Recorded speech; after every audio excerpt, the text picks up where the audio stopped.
morning, my little peaches. The time is 7:01 on this Thursday morning. It's Friday Eve. Yes. Friday Eve. That's a good way to look at it. Oh, yeah. I'm excited about Friday Eve. Thank you. My computer just decided to do an update and restart. I'm so happy about that, not. So we don't have to wing it for a few minutes. Thank you for coming in unscheduled because normally it's Mondays and Fridays. Right. Happy to. Oh, I'm excited because at 8:30 we're going to be talking to Justin Jenson. He is an up-and-coming country artist, very unique voice. Got a couple of, I've already picked out my favorites, and he's got a very interesting story, and I'm excited that we're going to get a chance to talk with him. He actually opened for the Red Stray Clays not too long ago when they were here in Birmingham, and he played Red Rock? Yeah, and then all of a sudden, the next thing you know, he's got a bazillion tour dates. I mean, he impressed a lot of folks. So, yeah, he's definitely up and coming. He sounds like if George Jones and Stapleton had a baby. Yeah. Because he's got a little George Jones in there, and he's got a Stapleton sound to it. Well, and here's what I heard. I heard a little Waylon thrown in with some Willie. Yeah. Oh, Willie. Definitely Willie in there, too. But it's not, he's got his own unique sound. So I'm not trying to compare him to anyone. No, just get him in a kind of, if you had to describe him. Yeah, this thing all rolled up. He's also very real. Yes. He's very down to earth and real. You can go check him out at justinjenson.com. Now, when you go to look up his last name. Oh, God. It's French. It's French. I was saying it Janson, Jansonne is how you spell it. But when you hear him say it, he says, "I'm Justin Janson." And I'm like, okay, well, that's interesting. But yeah, it's more like John. It's like Johnson. Johnson. And it's bizarre. I love it. I love the way he says it. It's pretty cool. He grew up in Mobile. Yeah, he's an Alabama boy. Yeah, he is. And a former Marine and Army guy, but a Marine, 4 years in the Marines. Semper Fi. Yeah, absolutely. So I'm very excited. I can't wait to talk to him. I wonder, Jamie Johnson is from Montgomery, Alabama, and he also was in the Marine Corps. So you wonder if they've talked before. I know he worked with Drake White. Drake White. Love Drake White. Yes, and he played here for Peach Fest 3 years ago. Yeah. And I noticed he worked together with him some, so it's interesting. It'll be good to talk to Justin. Yeah, I'm really looking forward to talking to him because he's got such a unique sound. It's so different because it is like all these things rolled into one to be his own. Yeah. It's really, really neat. And he's a good songwriter. Yeah, he believes in writing most, if not all, of his songs based off what I can tell. So, and a lady named Wendy Wright, she's actually from Chilton County, Clanton area. She's the one that reached out and said, "Hey, you've got to check this guy out. He's amazing." And she promoted him pretty hard. She's not really his promoter, but she kind of is. Big fan. Yeah, big fan that kind of turned into, hey, and they had some things that happened in both of their lives that were in common, and they kind of. He's had tragedy. Yes, he has, and we'll talk to him about that. He does not shy away from that, and so we'll talk to him about that too. I want to thank our morning show sponsors. Thank you to Chilton Mobile Home Supply, Jim and Julia. We appreciate you so much. Julie Holderfield Agency and Country Financial Insurance. We appreciate you guys. Central Alabama Wellness. Our friend Zena Cartwell was here with her last night. She was recording her Empower Hour with Zena, and I got to listen in a little bit. I put my ear to the door to hear it, and boy, she's on fire. If you want to catch her show, you can on Saturdays from 9 until 10 a.m. It will definitely be a blessing for you if you tune into that. And also thank you to my bestie, Mike Baker at Coca-Cola. And so you know what time. We're going to get us a theme song for this. This means that it's time to pop a top. Pop a top again. You ready? 1, 2, 3. Whoa, yeah. If he's listening, he's probably about to fall out of his chair right now. That was a double pop. Mm-hmm. And I had not had anything to drink this morning because I woke up. You ever wake up in a panic? Oh, every day. I did. I woke up the time my alarm wakes me up, and I was like, okay, well, I got just a couple more minutes. Let me close my eyes for a second. Oh, you didn't do the snooze thing, did you? Didn't reset the clock. Oh, that's terrifying. So my 4 a.m. became 4:50 a.m. Yeah, it can happen so quick. I jumped up out of that bed like my tail was on fire. I had to run, find something to wear, let the dog out, feed the cat, feed the dog, get in the shower, fix my hair, and get here. And I skated in here on 2 wheels. So I'm just like a nervous wreck, when you get that rushed in the mornings. It's been a minute since I've done that. I've woken up before in the morning panicking because I thought I'd slept all through the day and it was in the I thought it was 4 o'clock in the afternoon. I woke up one time after taking a nap at 4 in the afternoon thinking I was late going to work. See, that is I actually drove almost a mile in the wintertime because it was dark at 4:30 or something. And I thought I was late for work. And I jumped in the car. Bless your Got about heart. halfway out of the neighborhood when I realized things didn't look quite right. Too many people were moving around for it to be 4:30 in the morning. And then I realized I took a nap about 1 and woke up and thought I'd slept all night. I've done that like on a Sunday afternoon, taking a nap and woke up and just didn't know where I was for a minute. And you have that. Oh yeah, you don't know what time of whether it's morning or night. Yeah. Scary. I don't like that. Also, thank you to our friends at the Chilton County Chamber of Commerce. Thank you to Rachel and Brandy for all their hard work. We appreciate them. Larry Puckett Chevrolet. Our friends at Larry Puckett, they have the largest pre-owned inventory in the area. So if you are in the market for a new or pre-owned vehicle, please check them out first before you go see anybody else. Ken and Leela, our buddies at Putter Up, we appreciate them. They've been a sponsor. Love them, and so glad to see that Putter Up is doing so well. If you plan to go, you better get your reservations because they stay booked up. They opened up. Was it July? Week. It was like the 3rd week in June. And then that last week in June, they had their grand opening, and it has been full blast for them ever since. So I'm glad to see that they're doing well. Also, thank you to Jake and his team at Save More. They have a new app. You're going to want to download that because that is how you're going to get all your weekly deals. They also have daily deals and coupons that are for you and how you shop as well. So you'll want to take advantage of that. And I know firsthand because when I went by there and talked to him a couple of weeks ago, he was already working on the Labor Day truckload sale. Oh, that's wonderful. Yeah, he's doing that a week before Labor Day. So that'll probably be in the next week or so. He has such great deals on like barbecue, like ribs and meat for a cookout and for. And his Coca-Cola products are always really cheap. Yep, really good. And they have the Best Choice and their other brand, which I never can remember. That are, if you're on a budget, you can get that stuff, and it's just as good as the name brand because basically that's what it is. Super high their quality, own brand. lower price. It's wonderful. So, and also thank you to Bruce at Old Orchard Amish Furniture. Brucey Poo. Send some more people over there. Oh, they got man. some furniture, yeah. Yeah, Bruce has set us up, and then everybody that's come to our house sits in those rocker swivel chairs and goes, where'd you get these? And so we said, send them to Bruce. And we just had a neighbor of ours at the lake bought a couple of chairs from him just, I think, last weekend. Yeah. So I want to remind everybody, we did a forum meet and greet in Jemison for the candidates of the council and the mayor positions. So we actually recorded that. You can go back and watch that. That is available on our Facebook page or YouTube if you would like to go back and look at each candidate. We had an opportunity to talk for about 3 minutes each and introduce themselves and just kind of say why they're running, what their platform is.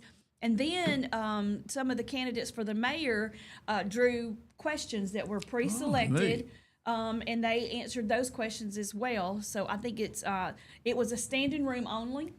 I was so happy to see the town show out like that. That means they're invested in the community. And this is going to be a big future. election for them. I mean, it's literally every council seat and the mayoral candidates.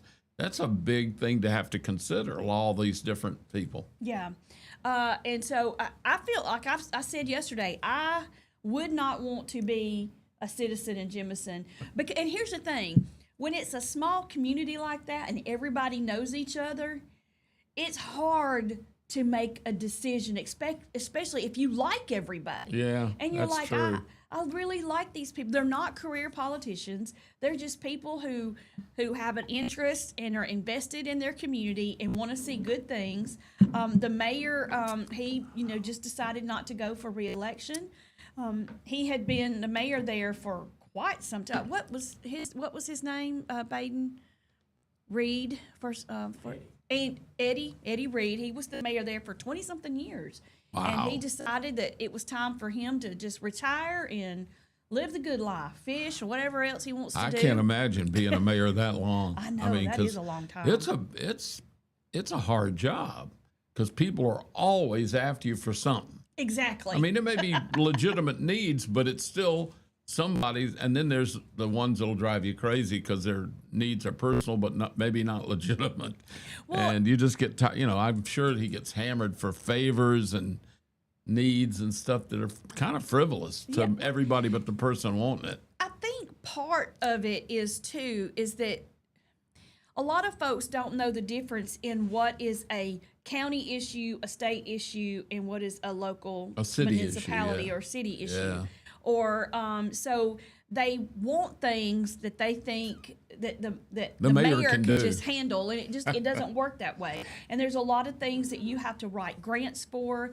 You have to figure out ways to get money and funds and businesses to come to your town. There's a whole lot more in it than just saying, hey, we need this, let's get it. It just doesn't work that way. Well, for most mayors, too, they're going to be successful or not successful depending on who their secretary or handler is, because if they've got a good person that can do stuff for and intercede for the mayor and run a little interference if it's frivolous, that can sure take a lot off the mayor. Because I have several friends who are mayors, right, and they'll tell you that people will call you at 2 a.m. because they're mad because somebody's dog is barking. They'll call you at dinner time at night because they didn't like the way their garbage was picked up that day or something. Exactly. And yes, in one aspect, the mayor can have some effect on that, but let's face it, it's pretty frivolous when you're running a municipality with all the complexities that you got to deal with police and fire and all the administrative stuff, and then you're mad because that one time they missed your garbage, or one time they didn't, it fell over. I don't know. I've heard some ridiculous things that people will demand of a mayor. Yeah, that's frivolous. Exactly, and you just. And they get hammered from every direction. The one time that the mayor, he or she can't do what you want, you go to Facebook, social media. Well, let's bash them. Let's talk about them. They did this for so and so, but they didn't do this for me. A lot of mayors, the people are quick to criticize, but they're not always that quick to give them credit for things they do. I mean, it's one of those deals. It's like, Einstein was teaching a class at Harvard or somewhere, and when the new students came in, he started doing simple math on the board. 1 times 3 equals 3, 2 times 6 equals 12, and he did like 6 of those, and one of them was incorrect. And here's Einstein doing these simple little elementary things, and he put like 7 plus 7 is 15. Mm-hmm. And the class snickered and laughed because they thought, here's this genius making such a stupid, silly mistake. And he turned around and said, I heard all y'all snickering and all and making fun of me for that mistake. Well, he said, it's not a mistake. I did it on purpose. I don't believe 7 plus 7 is 15, but I did it on purpose because I did 9 correct ones, and no one cheered or clapped when I did 9 correct ones. I do the one wrong thing that I did on purpose, and you all booed and laughed and snickered. That's poor mayors. They can do 100 things right, and people just take it for granted and they do one thing and it doesn't have to be anything big deal wrong. And boy, there will that mayor's so dumb. It's a tough life. It's politicians. I make fun of them all the time. Mm-hmm. But they do have a tough life in a lot of ways. Yeah, they do. They bite off a lot more than they can chew sometimes. I would never get into politics. I just sit on the sidelines and yell my opinion, and that's about it. I just sit and I let everybody else do the hard. I'm not doing it. You're not going to make me a target. I'm not. No, not happening. Yeah. All right. It is 7:16. We're going to take a quick break. And when we come back, we're going to say good morning to some folks, and we got a local teacher got a pretty big program that they are going to start in the classroom here, and it's somebody we know and love from Thorsby. So y'all stay with us.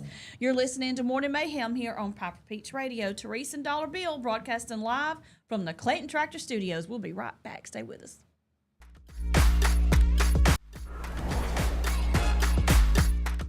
Traditions come and go, but excellent service and compassionate care are benchmarks in any era.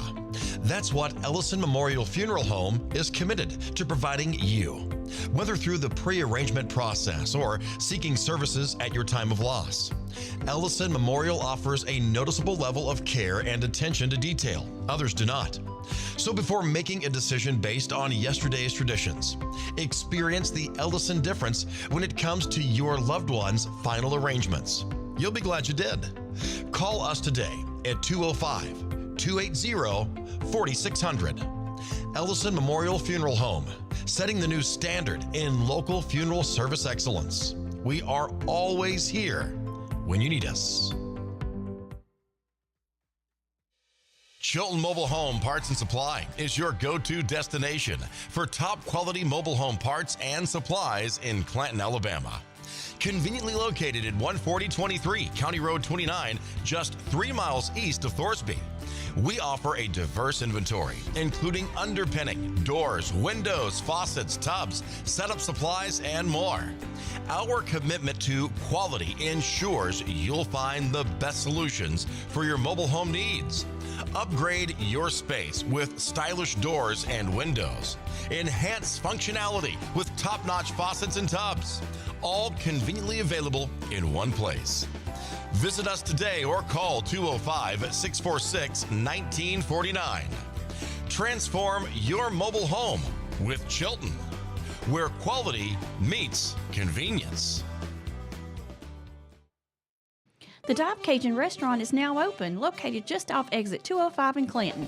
The Dive Cajun Restaurant has a family atmosphere and a menu that offers the best Cajun food around, with plenty of options to choose from that's full of flavor: fried alligator, gumbo, shrimp and grits, crawfish fettuccine, jambalaya, steaks, burgers, salad, and more. Open 7 days a week to serve you. Like us on Facebook for hours and menu. Serving up that Bayou goodness at the Dive Cajun Restaurant in Clanton.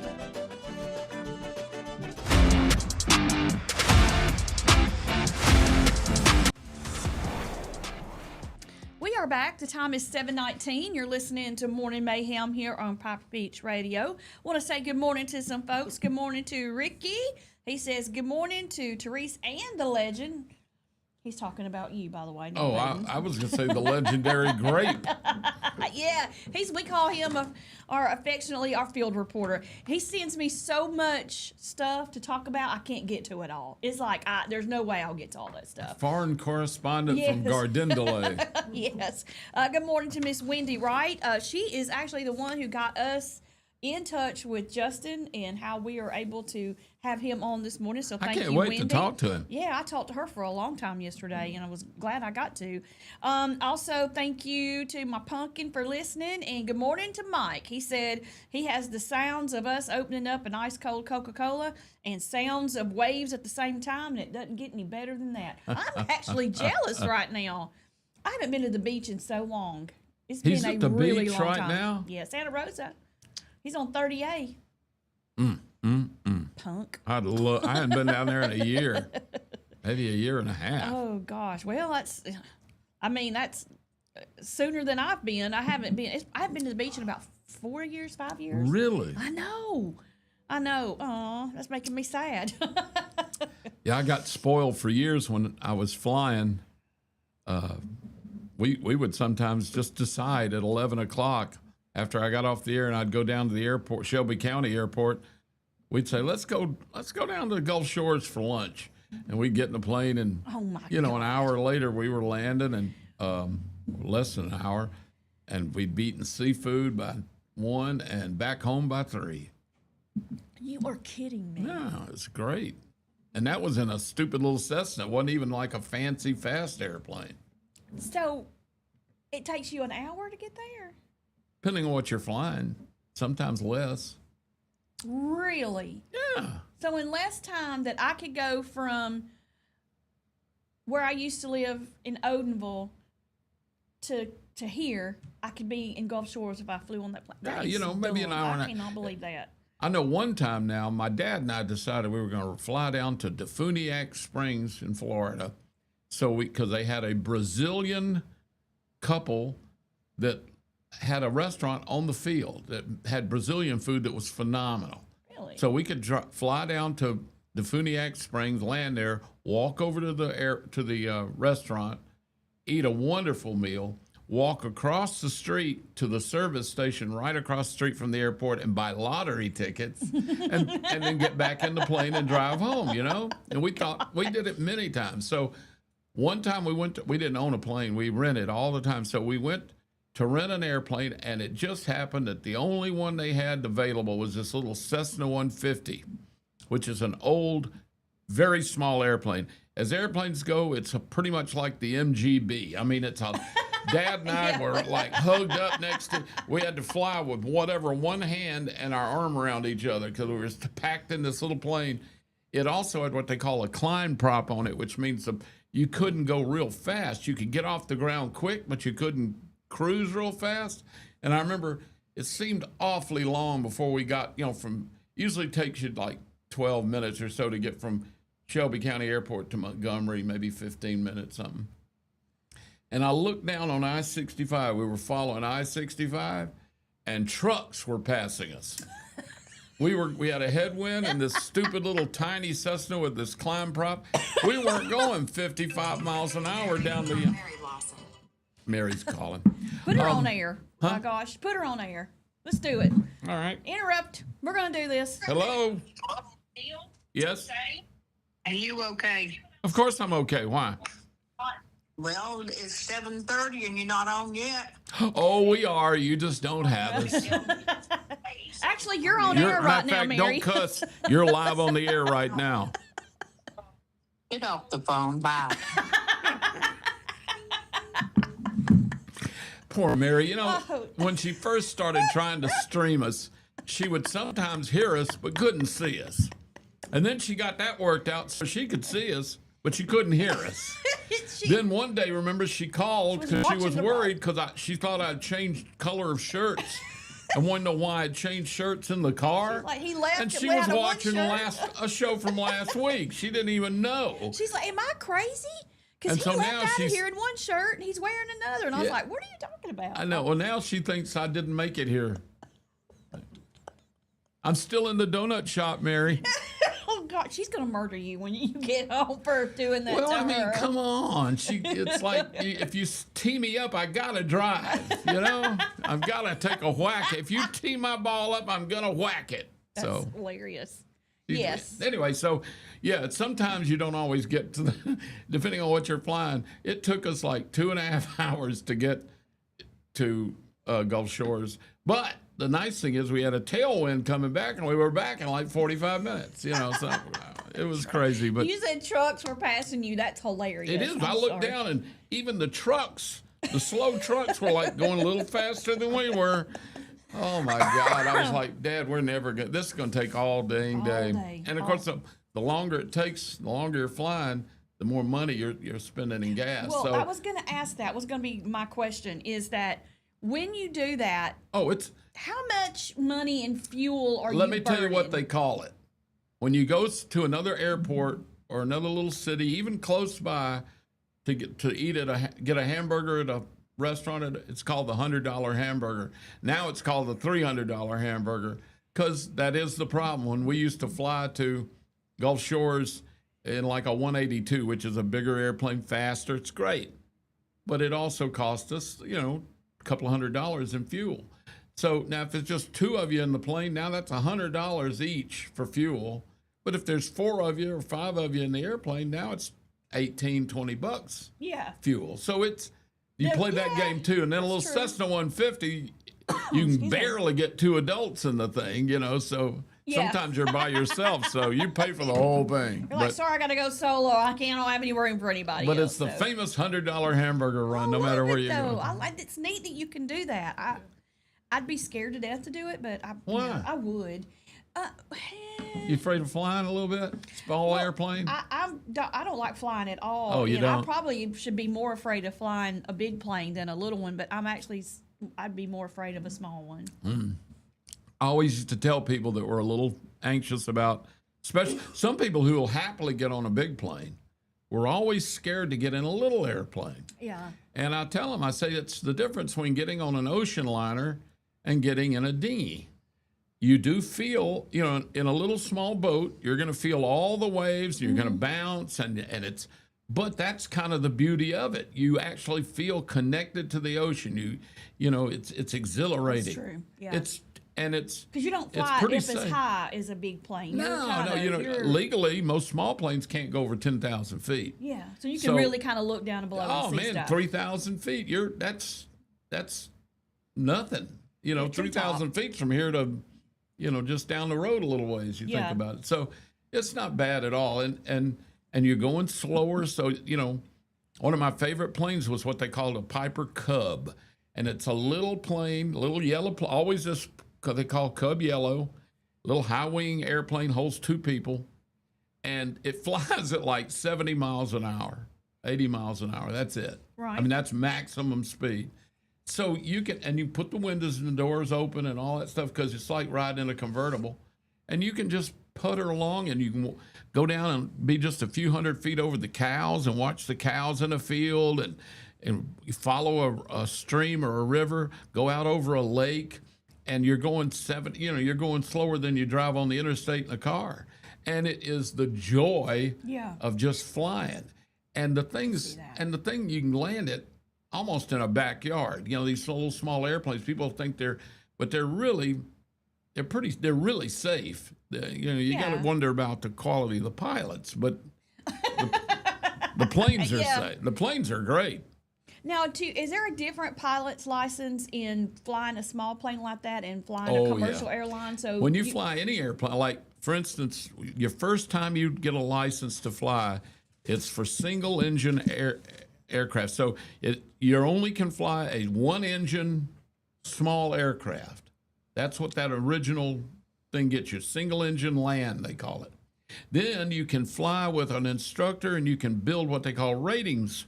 So then you can add float plane. So if you have access to a plane that can land and take off on water, you have to train for that, and they add that to it. So now you got your single engine with water endorsement. Then you can say, well, I want to fly a little faster. You get twin engine. Then you have to study some more, take tests, and then you can become a pilot that flies twin engine. Then if you've got a really complicated airplane that has all these different controls on it, you get another rating for that. Then you get private. Then there's commercial, which you have to learn how to fly with instruments better and all this stuff. And you've got all kind of licenses and endorsements. And of course, the ultimate is what they call the ATP, airplane transport pilot. And that is the ultimate. That's the guys that fly the airlines and stuff, real big and complicated aircraft. And that takes, you have to get a physical with a heart check, a EKG every 6 months. Oh, wow. And and your mandatory retirement, I think it's 60. You can't have an ATP past 60 years of age. I mean, it's very strict. People don't realize. That's why so many airline pilots came out of the military, because it would cost you thousands and thousands of dollars to get all those ratings, whereas the military pretty much gives them to you. So when you come out of the military, you're way up there without having to spend any money. Stuff, yeah. All right, the time is 7:30. How'd we get into that? I'm sorry. Yeah, that's okay. We do this. We get on tangents. I wanted to talk about teacher from Thorsby that has some stuff coming to his classroom. Oh, so cool. we're going to move that to the next after this break. We'll talk about. He'll be the first thing we get to when we come back. So y'all stay with us. You're listening to Morning Mayhem here on Piper Peach Radio. Teresa and Dollar Bill broadcasting live from the Clinton Tractor Studio. Stay with us. We'll be right back. Need reliable towing or diesel repair? MEMS Wrecker and Heavy Duty Diesel Repair has you covered. We specialize in light and heavy duty towing and recovery with the latest equipment for any job, from campers and tractor trailers to winch box recoveries, and the only local-based rotator in the county. We do it all. Our diesel repair services include computer diagnostics, engine rebuilds, transmission and clutch work, and general maintenance. Trust MEMS Wrecker and Heavy Duty Diesel Repair for top-notch service. Call us at 205-217-1984. Some family traditions begin with an ending. Lasting family legacies are established at Martin Funeral Home, where for over 100 years, we have served the families in our community. Bobby, Donnie, Norma, and our family at Martin Funeral Home would like to express our sincere gratitude for allowing us to serve your family. Every life story deserves the perfect setting. We are here to make that happen for you and your loved one.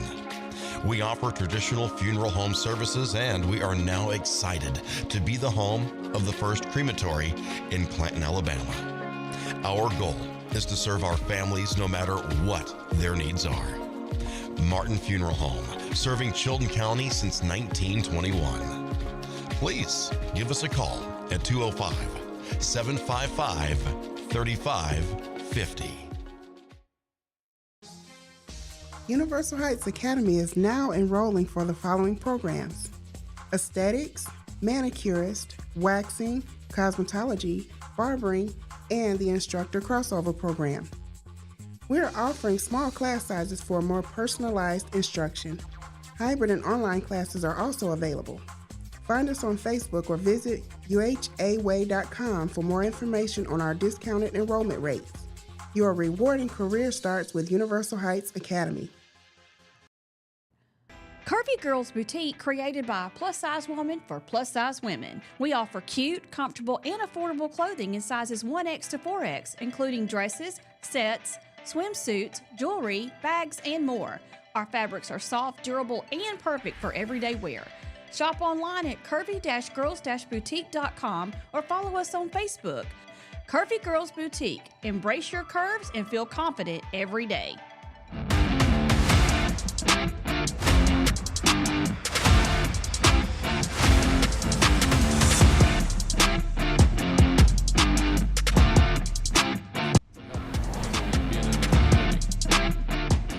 We are back. The time is 7:34. You're listening to Morning Mayhem here on Piper Peach Radio. Good morning. Bill and I were just talking about, flying little small engine airplanes and the different licenses you have to have as you move on up to a commercial it's license, really neat. and how fun it is. How he used to take trips just And for by the way, a hamburger to Gulf Shores. Y'all have a really good airport here in Clanton. I know Billy Singleton and some of the other folks that are on the airport board. Mm-hmm. They do a great job. And there was a tragedy here. Did you know that one of the most famous gospel groups back in the 50s, the Blackwood Brothers, I think that's what they were, crashed at the field here and killed most of them in the family. No. Yeah. You go out to the Clanton Airport, there's a monument right by the fence, and it's like in a little gazebo, and it talks about I think it was in like 1964 or something, they took off, they'd played a gospel thing here, mm-hmm. and they were leaving in an airplane and crashed right on the field. I don't know what happened, but it killed like most of them. Oh, that is terrible. It was a big deal. Well, I mean, you got to be famous for something. Goodness gracious, I guess sure. Well, it's just one of those little historical tidbits. Oh my goodness. Okay, so I want to talk about a local teacher. He got a pretty cool thing happening at the school. A lot of y'all know David Klein. He is a history teacher from Thorsby, and they've been doing some fundraising to be able to get their middle school and their high schoolers to Washington Washington, D.C. to see all the American traditional sites there. Yep. And monuments and all, historical things. He just announced, I saw this on his Facebook page, he has partnered with Auburn University and the Smithsonian in Washington, D.C. The Auburn University is going to provide 10 rolls of filament for the classroom, as well as contacts to scan artifacts locally.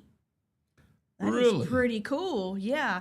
They're going to 3D scan their first artifact in a couple of weeks, and then they'll be able to 3D print that artifact in his classes. Like in a 3D printer? Uh-huh. Oh, that Yes. now is this like Indian Native American artifacts don't know. or historical artifacts from Alabama? I'm not sure. He doesn't say that part. Wow. He does say their 3D, the Smithsonian in Washington, their 3D imaging department has begun to send private and public scans for him to use in his classroom, and he's excited about the partnerships because to bring more future partnerships to help him achieve his academic goal. I think that is really super cool. That really is. Think that you could, like some of these famous pieces from Egypt and of course all over Native American objects and pottery and stuff, or even Civil War or whatever local history, that you could literally have a 3D printer make a exact replica of it right there in the classroom, so you can actually hold it and look at it in real time. You know, and that amazing. Each student will be able to look at different things, and you'll have. Here's the thing, and teachers are great. I get my hats off. I could not do it. I actually went when I was in high school. We had a class for early childhood education, and I took that class. I did it 2 years, so all I would have had to do was go to college for and you 2 could be years, and I certified could have as a been teacher. certified to teach elementary. And I had to student teach at all these different things as part of those classes that I had to take. Like your clinicals. And I learned quickly that dealing with kids was not my own kids, my kids' friends is one thing, but dealing with a classroom full of kids with, you got 30 kids and 30 different personalities, and Some with ADD, some with 60 sets of problems, parents yeah. sometimes. Right. I just couldn't. I was like, no, it's this a hard, is not for me. hard job. It's so important. It is. But it's hard. And it is a calling. You have to be somebody who is invested and dedicated. And I'm going to tell you, David Klein is invested and dedicated. I mean, he is very passionate about making sure these kids get to go to Washington, because COVID messed it up for the middle schoolers when he was teaching. And so now they're high schoolers and they're getting to go. Normally, this trip would have been taken in middle school. Right. But these kids are having to wait till their senior year to go because COVID got in the way. So the senior class and the middle school class are all going to get to go. Now, the That's senior amazing. class is going to get to go, I think he said, did he say New York? Yeah, I think so. He did say they were Another going to place do a too. double trip. They The get middle too busy. schoolers won't, but Yeah. the high schoolers will. I went to but- Washington with my elementary in the sixth grade, Mm-hmm. and it made a monumental impact on my life. Monumental. I mean, when you get to be an adult, you take a lot just in that you just don't think, oh, that's neat seeing the Washington Monument. Oh, that's neat seeing the, whatever. Mm-hmm. But when you're a kid, it's bigger than life and it becomes real. And I'm 72. I still can tell you so much detail about that trip to Washington, D.C. when I was in the sixth grade. Yeah. I felt that way. I didn't get to go to, my parents they were not those parents. They just weren't going to spend the money on Right. stuff like that. And we just, anyway, so a lot of those things I didn't get to do. But the one thing I did get to do, and a lot of people may think it's nothing, but for me, it was a big deal. I was in sixth grade and we went to Montgomery. Yeah. Montgomery's Montgomery's amazing when you see the Capitol building. Yes. And Went to the Capitol. Went amazing. to that Thomas Jefferson's home, I think. They had the little. It's like a old Alabama or something Right. town where they were all dressed up, like an old, and it was just like They reenacted all that stuff. Yeah, they reenacted a lot of that stuff. Well, we were the cradle of the Confederacy, and the first capital of the Confederate States of America was in Montgomery, Alabama, with Jefferson Davis. We spent the whole day there, and I'm going to tell you, that was probably one of the best times I ever had in school. It was in 6th grade getting to go on that trip. I mean, we rode on the buses down there, and I thought that was super cool because it was the Greyhound bus. Oh, a fancy bus. Yeah, it wasn't a school bus. Wasn't a school bus. And you were on the interstate. Oh, yeah. And I mean, my mom, I remember she got me an outfit that I could wear. I was so excited about wearing my new outfit to go to Montgomery. And I got to sit next to my best friend, and we were just giddy. We packed our lunch. We all had our own little sack lunches and stuff. And it was just like the best day. We stopped in Calera, at one point and ate lunch at the park, or ate some snacks or something at the park over in Calera. And I just thought it was just a whole day. We got back to school, I think, around 4:30, for the parents to pick us up. Y'all leave like at 8 o'clock in the morning, 7:30. About 7:30, something That's like that. That's so cool. And we were gone the whole day. I was exhausted. I had information overload. I remember the governor was Fob James. We got to meet Fob James. I mean, you see, I'm almost 57 years old, and that stuck in my brain. I remember who the governor was because I was just so excited to meet him. He came out and he shook all of our hands, and I was just like in awe. I kept saying, "Oh my God, it's the governor! It's Fob James." He was governor. like a celebrity to me. It was a big deal. He's a governor. And now if I met a governor, I'd just be like, it's not to me that big a deal. It should be, but it's a big deal to me if I got to meet Mima. Yeah, but just not the way I felt. She's become quite a celebrity in her own right, She is. She is not somebody. I would not want her as my. I wouldn't want her hating me or being against me. Oh my gosh! I bet she's a crotchety mean mole. Like I know, I like that. I hope she cusses pretty good. I bet she does too. Yeah, I hope so. I wonder if she takes a little sip every once in a while. Oh, I'll guarantee you.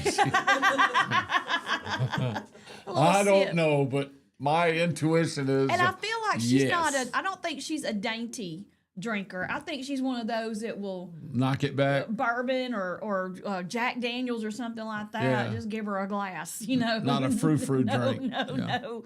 I think she's old school. I'll have a 100% old mojito. school. Yeah. I'll have a daiquiri. No, I don't see her doing that. Give me two fingers of Yeah, bourbon. give me the hard stuff. Straight up. And give me a bullet to bite on. I love Mima. I think she's been a good governor, to be honest with you. I think she has too. I really do. And I really do. I think she's done really good. And here's the thing: we gotta pick another one. Yeah. Here, and I don't think people are taking it as serious as they should. I'm not hearing any. Usually, you start hearing names of candidates that outstanding people that you think, you have to consider. I'm not here. I don't know who's going to. I've heard nothing about the governor's race. Mm-hmm. I know Tommy Tuberville's running. Yeah, that's right, because he's going to give up his Senate seat if he can get the governorship. Now, the buzz is going to be the person that fills that Senate seat, because they got a guy running right now. Oh, gosh, what is his name? Running to fill Tommy Tuberville's seat? Yes. Oh, my gosh. Hold on. Let me find it. Oh, because I know that Grape sent me this, which is Ricky, by the way. If Tuberville wins it, we will have the governor with the biggest ears in the nation, I'm sure. This guy's a military guy, young. Oh, Lord. My goodness. I'd have to go through entirely too much here to look back on all my stuff. I cannot think of what his name is. He's all over my Facebook. Like, everything is rolling through is him on it right now. Yeah, young guy. Seems to be very passionate about, winning He's that former race. military? Yeah, former military, Republican. Conservative. He's running on, conservative ticket. So, it is Jared Hudson. Thank you, Grape. Y'all need to look him up. I think he's the real deal. I think I would probably vote for him. Gary Hudson? Jared. Jerry. Jared. I hadn't heard of him. Jared Hudson. Jared Hudson. Yep. Very good. Well, I'll look into that. I actually reached out to his camp and tried to see if I could get him to do Little at least interview? a phone interview or Yeah. something. I have not heard back. I don't think I got to Well, the if right he's going to run place. for office, he'll hear back. Yeah, eventually, maybe, hopefully, yeah. Yeah. I mean, they want all the publicity they can get. Yeah. All right. Well, congratulations, David. I think what you've done, Coach Klein, I think that's great what you've done for your classroom. I think that's so cool. That just shows you how passionate this teacher is. Yeah, he's working to a lot of. He worked. That's not something you just throw see together happen. overnight. Oh, no. Dealing with the Smithsonian and Auburn University, and then whatever you have to do to get the scans, and plus the school. He's got to talk to. If they don't have one, he's got to talk the school into buying a 3D printer. Yeah, and here's the thing. I think he should be a candidate for like a teacher of the year or something. I mean, you go that far. And he's that passionate about helping children. Mm-hmm. We could see that when he came in and talked to us about that trip. I mean, and here's the thing: if you've not heard his story, he did not finish high school. He got his GED, and now he's a professor. He teaches high school. He teaches college. He's got a bazillion degrees. And I think he's going to school right now for one more. I don't know how he has time to do all that. And he's a coach on top of that. So well, he's a great guy. Yeah, very. And I love the fact he's mainly a history guy. Yeah. Because I love history, and I minored in history in college. Love it. Yeah. Especially local and colloquial and state. I like Alabama history. Me too. I kind of got lost after. It was Madonna. Thank you. It was Jared. Let's... Wendy said she might, Meemaw might drink one of those for brunch, but it's bourbon the rest of the day. I believe it. Good morning to Laura. All right, we're going to take a break, and when we come back, don't forget, 8:30, we're going to hear from Justin Johnson. I love how he says his name. I'm going to go back and listen to it one more time. Janson, or how I'm going to go back and listen. I'll make sure I say it right. We're going to have him at 8:30, and we're going to talk about his tour and some of his music. Phenomenal music, by the way. And we'll talk about, there was one thing that I saw, and this was, right now body shaming is the thing, to not do, but people are doing it anyway. Oh, yeah. So we're going to talk about that and what one podcaster did to a guest, and the guest flipped the script, and it was pretty funny. So y'all stay with us. You're listening to Morning Mayhem here on Piper Peach Radio. Therese and Dollar Bill broadcasting live from the Clayton Tractor Studio. Stay with us. We'll be right back. Looking for the perfect way to unwind, compete, and have fun with friends or family? Then Putter Up Pelham is your next destination. Coming this June. Whether you're a mini golf pro or just out for a good time, Putter Up offers a one-of-a-kind indoor putting experience with custom effects lighting, sounds, and robotics at each hole. Plus, automated scoring and a virtual caddy to guide your game. And our ADA-compliant courses include special putters for individuals using wheelchairs or walkers. So everyone can join the fun from ages 4 to 100. Rain or shine, day or night, it's always game time at Putter Up. Come for the fun, stay for the challenge. Swing by Putter Up, where every stroke counts. Underage drinking is deemed by many adults to be a rite of passage.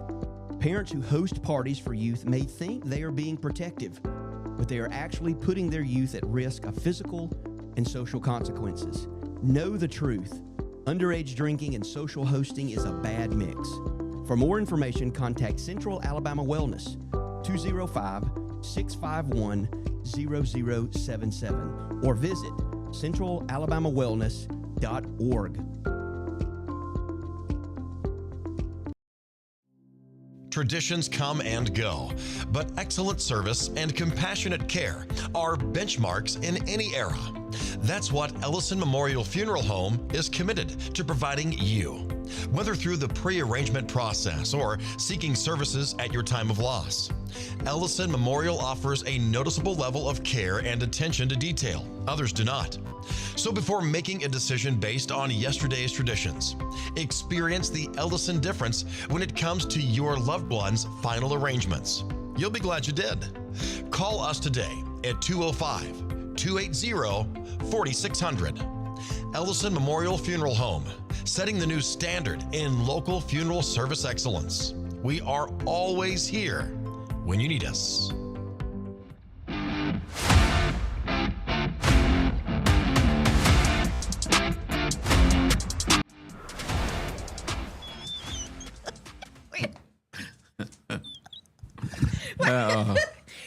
I need to shut up while we're playing commercials. We're back. The time is 7:51. You're listening to Morning Mayhem here on Proper Peach Radio. Teresa and Dollar Bill here with you, broadcasting live from the Clanton Tractor Studios. Bill just got me tickled. It was something he told us a while back, and like last week, I think it was. You just said it again. It got me tickled. I had to listen one more time to how Justin says his last name. And I think I have it. Johnson. And I want to make sure I do it justice because I was putting country bumpkin spin on it when I first said it. So he's got the French spin on it. I'm Justin Johnson. I love how he says his name. He's got a deep voice too. Yeah, he's does. a cutie pie. He's an absolute He's a cutie good-looking pie. guy. Yes. Yeah. His wife is beautiful. They have beautiful children. I mean, just got this whole package thing going on. Yeah. And Rides horses without a shirt on. Women like that. Did you see that on all the pictures of him? He's all these publicity pictures. He's out in a field on a horse, no shirt. And it looks fine. I mean, you know. Hey, if he can do it. He's a good-looking guy. He can rock it, he rock pulls it. it off. He's former Marine. He's in, good shape. Look, So. Nope. Look, my seat's about to fall out here. It's like I had a diaper. Saggy diaper on this chair. The thing, this cushion's Every come time off. when I sat in for you My that gosh, week, what in the world? I was sliding all over the place, everywhere. So we're talking And about what we were laughing about was since he does, he's a country boy. He grew up in Mobile and Baldwin County, so he's a good old country Alabama boy. But then you hear him say his name, and he goes, "Hey, I'm Justin Johnson." And it's Johnson. like, wow, that's pretty French. So I was wondering, when he gets those little rolls, does he get a croissant or does he get a croissant? like Patty. Patty corrected Bill one time on everything. when he said a croissant, and she said it's not a croissant, it's a croissant. And by the way, she said, like, "Bill, it's not croissant, you dumbass. It's croissant. It's just like burrito."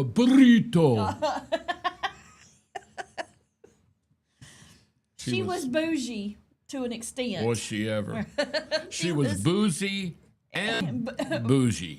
Bougie. Yeah, her booziness made her even more bougie. That is so funny. So here's the thing. The last couple of weeks, I've seen a couple of different stories.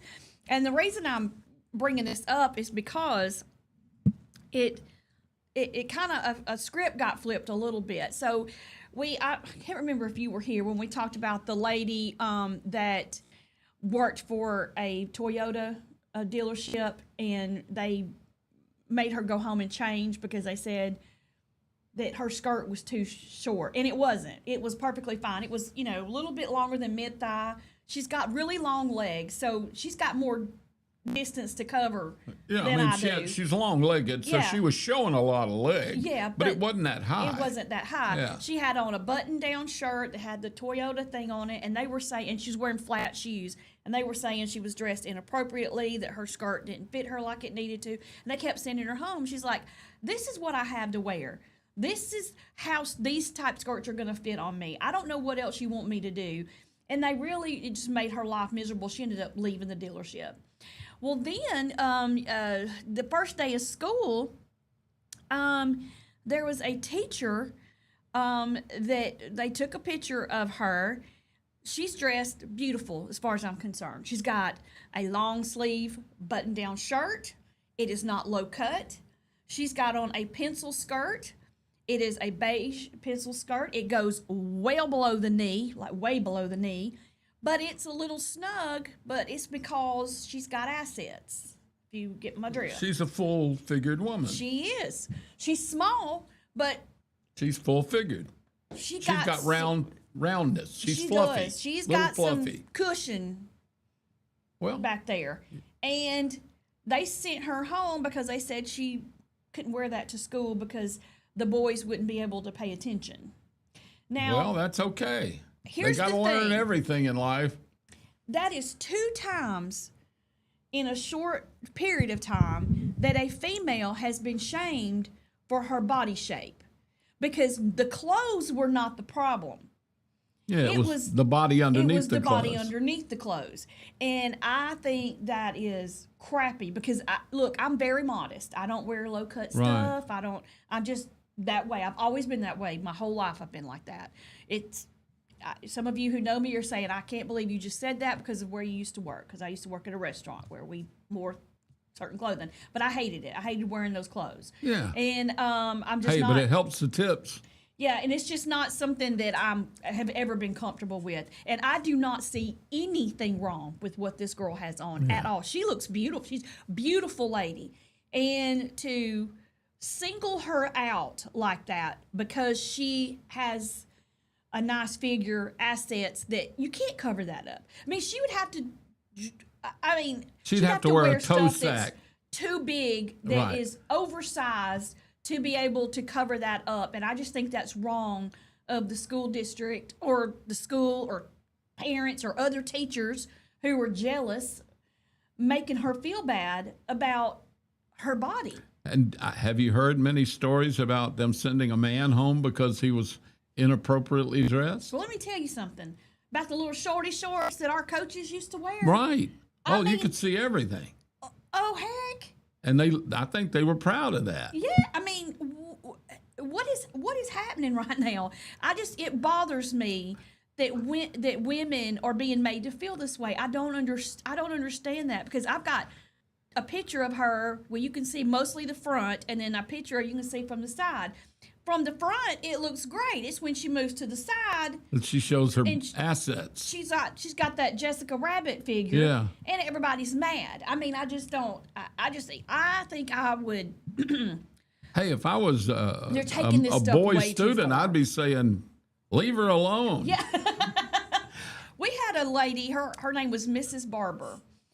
She was a substitute teacher, and she wore above the knee skirts and tight clothing. But it wasn't that the clothing was tight. It's just that's how it fit her, because she had assets as well. She was chesty. But she would wear sweaters and do things to kind of cover things up and downplay it a little bit. But she was a beautiful lady. And all the boys, when they were like, oh, we have a substitute day. Oh, I hope it's Mrs. Barber. And then it'd be another teacher that is like crotchety. And, we were like, the boys would be like, oh, man, But, and Miss Barber, she was actually fun. I mean, she had a good personality. She cut up with us and things. I mean, she gave us work to do, but you know what I'm saying? She was just a friendly teacher. I don't like this making somebody feel bad for the way they're shaped. That is wrong built. On every level. Yeah. If they're not just being trashy or exhibitionary, I think, leave them. I don't understand it anyway, because in life, there's all kind of people out there. And you got to deal with that, and you might as well start young, realizing that everybody's a little different. Exactly. And it can be good and it can be bad. But yeah, I don't get it. And when I was a kid, if I remember right, if a teacher got pregnant, they couldn't work after about a month or so, because once they started showing that they were with child, it means they did something. They had to go home. Oh. We had this beautiful teacher, my 5th grade teacher, and I can't remember her name, because I was thrilled the day I walked into my 5th grade class right at Labor Day and saw this incredibly pretty, and I mean just wholesome, beautiful, not particularly sexy, just a beautiful young blonde teacher, where all my other teachers were 160 years old, wearing those big thick black shoes and and frowned all the time. We actually had a really cute, good looking, young, vivacious kind of woman. She had a great personality, just beautiful. I remember blue eyes, red lips, blonde hair, but not trashy, just beautiful. But she was pregnant. And so she only stayed our teacher through maybe the end of September or early October, because once she started showing, they wouldn't let her teach. And she had to take a leave of absence. That is awful. Yeah, they would not, and she didn't get such. paid. She had to take a leave of absence while she developed, had the baby, and then they gave her, she had to reapply for her job after her time that be home with the baby. Mm-hmm. But as long as she was pregnant. Now, we had a couple of teachers that were fat, just really obese. Mm-hmm. And so what's the difference in a sense? Yeah, nothing. It's just It's just the fact that she had relations. She was married.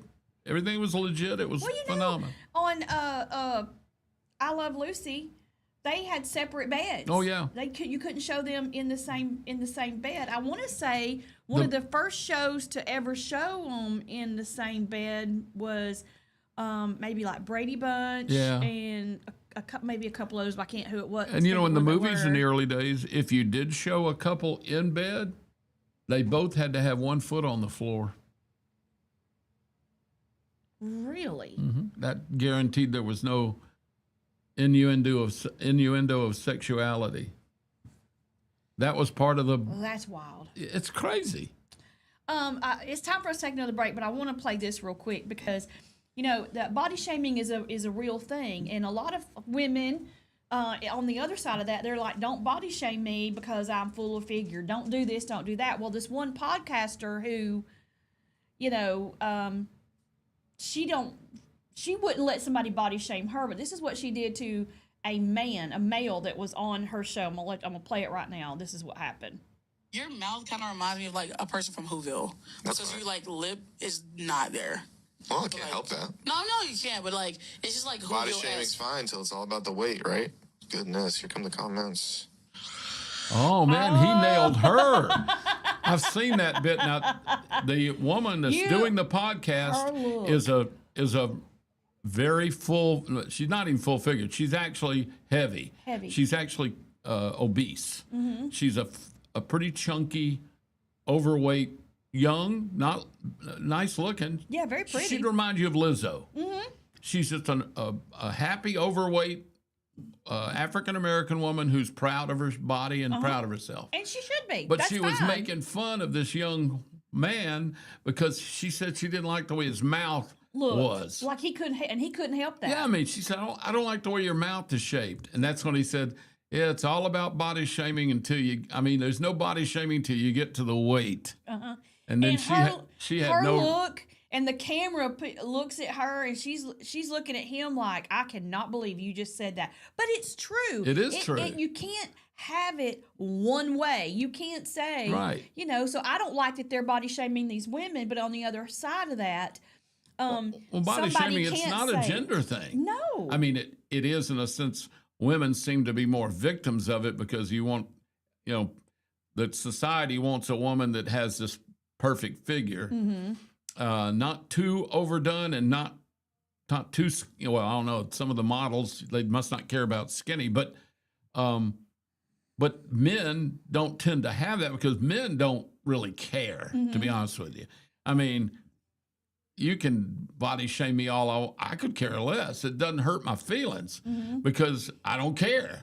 Mm-hmm. But women in this society do care. Yeah. And some men do too. But it's not gender specific. It's just, why would you make fun of another? You would never make fun of someone for a disability. You wouldn't make fun of someone because of their color or their race. You shouldn't. Mm-hmm. Why can you feel like you can do it for more cosmetic reasons that they may have no effect over? Mm-hmm. Obesity isn't just overeating and lazy. Mm-hmm. There's so many things that can cause you to be overweight. Exactly. That can be hormonal, it can be disease, it can be all kinds of things. Medicine you're on, whatever. Yeah. Whatever. So you're right. There should be no, but here's the deal. As someone who's in entertainment, in a sense, at radio or, TV and stuff, a lot of humor is based on differences. Mm-hmm. Religious differences, social differences, societal differences, body. So the problem comes out is a lot of times if you're trying to be comedic, you're trying to make a joke, a lot of times those jokes are based on differences. Mm-hmm. And so now, where do you draw the line on that? Because that's a gray area. And some of the things that can be so funny are also, if you look at it unfiltered, very cruel. Mm-hmm. You know. Yeah. I remember the thing about the woman that had missing an eye, and so she didn't have a lot of money to get a really fancy glass eye, so they carved her one out of wood and painted it up, so she had a wooden eye. Mm-hmm. But she was very sensitive about having this wooden eye, and she wouldn't go out, wouldn't date. Well, finally, a friend of hers said, "Look, you got to get out. Go to this. They're having a dance down at the Armory. Go down to the dance." Well, she was down there and she just sat back, didn't want to do anything because she was afraid somebody'd make fun of her wooden eye. And across the room, this guy kept looking at her, and she thought, "Why is he looking at me? Does he know I have a wooden eye?" Well, what he stuttered. And so he was the same thing as her. He never had gotten out. He was ashamed of his stutter. But he saw her, he was infatuated, and his friend said, "Go ask her to dance." And he said, it's the other way around. He had the wooden eye, and she was the one that stuttered. And so when he went over to her and he said, "Would you like to dance?" She said, "Would I?" And he said, "Stutter, stutter." So there you're making fun of somebody that stutters, and you're making fun of somebody with missing an eye, but it's funny because it's not real. It's a joke. Hilarious. Would I? Stutter, stutter. All right, it is 8:07. We're going to go to break on that one. I have more. We're way past time. There's more to come. We're going to take a quick break, and when we come back, I got to talk. We're talking about body and stuff like that. There's a comedian that makes fun of his own self about being overweight, and he's hilarious. Oh, there's been some. Remember Louis Anderson and some of those guys? I love that. This guy's a new guy. Self-deprecating humor is okay. Yeah, it is. And he talks about being overweight and stuff like that. He's absolutely hilarious. So, all right, y'all stay with us. We'll be right back. We'll talk a little bit more, and then at 8:25, we're going to take a break. And we're going to get Justin on the line. We're so excited. I cannot wait. So y'all stay with us. You're listening to Morning Mayhem here on Powder Peach Radio. Teresa and Dollar Bill broadcasting live from the Clayton Tractor Studios. We'll be right back.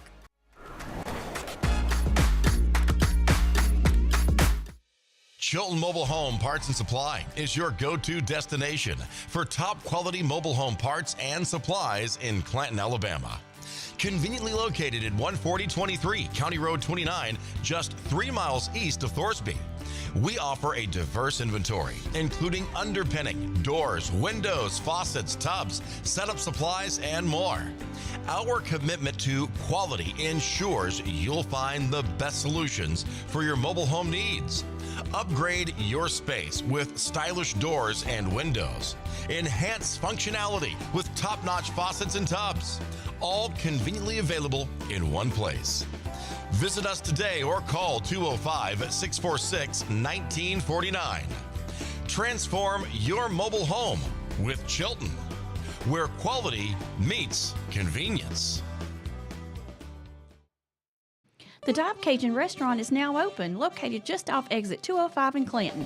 The Dive Cajun Restaurant has a family atmosphere and a menu that offers the best Cajun food around, with plenty of options to choose from that's full of flavor. Fried alligator, gumbo, shrimp and grits, crawfish fettuccine, jambalaya, steaks, burgers, salad, and more. Open 7 days a week to serve you. Like us on Facebook for hours and menu. Serving up that Bayou goodness at the Dive Cajun Restaurant in Clanton.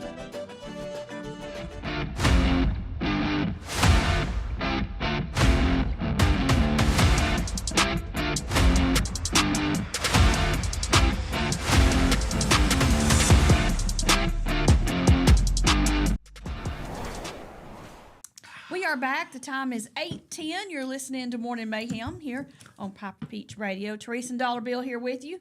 We are broadcasting live from the Clanton Tractor Studios. Did you know, have you heard the story about Buc-ee's and how it got started? Yes, I love that story. Is this not a cool... I was in a Buc-ee's yesterday. Were you really? Yes, I went to Fayetteville, Tennessee, and there's a Buc-ee's right off the interstate in Athens. You Big went to one up there. Fayetteville, Tennessee? Uh-huh. I go every month, you go just out of, it's only about an hour from Huntsville or less. It's like yeah, just over the state line. Is it like you're going to Muscle Shoals or something? Is it No, that it's the other direction? side. Oh, it's the other side. Okay. I was thinking I might have had a family member that lived out there at one time, but I don't think so. You go right up 65 through Athens, stay on 65 till you get up into way up in just over the state line in Tennessee, and then you take a side road to Fayetteville. Oh, okay. All right. So Buc-ee's, that's it's a really cool gas station. I love Buc-ee's. And they have the cleanest, most wonderful bathrooms on the face of the earth. Well, and that's kind of how this whole thing got started. There was a guy who just thought, I'm tired of going into bathrooms. Nasty bathrooms. They're nasty. I'm tired of going into these stores that don't have anything good, no stocked stuff, nothing, tasty or nothing wonderful, tasty, different. Nothing, I'm tired of, having to wait for a gas pump, and it was just road trips were no fun at all. You're having to, people unpleasant. Just, he's like, I got to do something to make this experience different For travelers. So yeah, he did. He's like, I don't want to go in filthy bathrooms anymore. Service with a scowl, but they're still making money. And he's like, I want to expand on this. And his last name is Beaver, actually. So that's where They called him Bucky when he was a kid. Not his last name. His name is Beaver Bam. They called him Bucky Beaver. Yep, an African American guy who created. Is he really? I didn't know that. Yeah, this guy is, African American man. He turned a gas station idea into a $275 million profit business. He said he had been working for his dad's construction company back in 1982 in Texas, and he was itching to build something of his own. And one day on his daily drive to work, he noticed all these things about these different gas stations, and he says, what can I do different? What can I do to make it like this? So he gets a bank loan, buys a small piece of land, and opens one little store, and he names it Buc-ee's. Wow. And a few years later, he teams up with Cedric Berry and Cody Fales. He said, young hustlers with experience in gas stations and car wash, and together they expand store by store.